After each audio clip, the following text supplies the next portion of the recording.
L'Afrique est en plein bouillonnement. D'un pays à un autre, des coups d'État se succèdent. Les jeunes présidents qui accèdent au pouvoir au Mali, en Guinée, tout comme au Burkina Faso, veulent prouver que chaque génération a une mission, l'accomplir ou la trahir. Le récent discours du président du Faso, Ibrahim Traoré, au sommet Russie-Afrique, en dit long. Les questions que mes générations se posent sont les suivantes, si je peux me résumer. C'est de ne pas comprendre comment l'Afrique, avec tant de richesses sur notre sol, avec une nature généreuse, de l'eau, du soleil, en abondance, l'Afrique est aujourd'hui le continent le plus pauvre. L'Afrique est un continent affamé. Et comment se fait-il que les chefs d'État traversent donc le monde à mendier? Voici des questions que nous nous posons et que nous n'avons pas de réponse jusque-là. Ma génération me charge aussi de dire que, par ce fait de pauvreté, ils sont obligés de traverser l'océan pour essayer de rallier l'Europe. Ils meurent dans l'océan.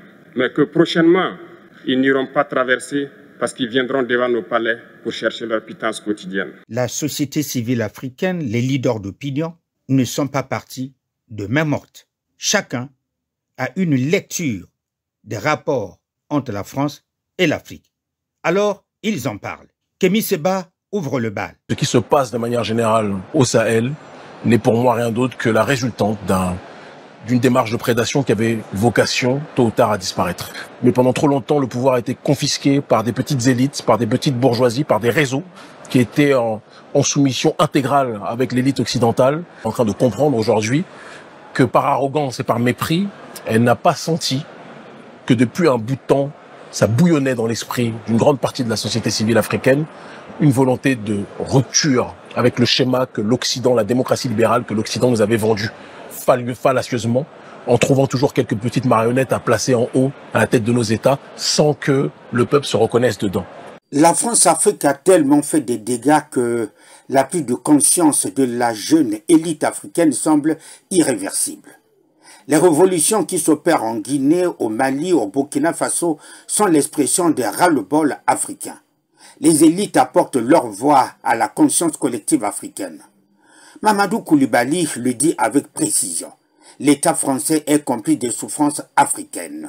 L'État français est complice de leur brimade, de leur pauvreté, de leur chômage. C'est ce que nous voulons changer. Ce que la nouvelle génération veut.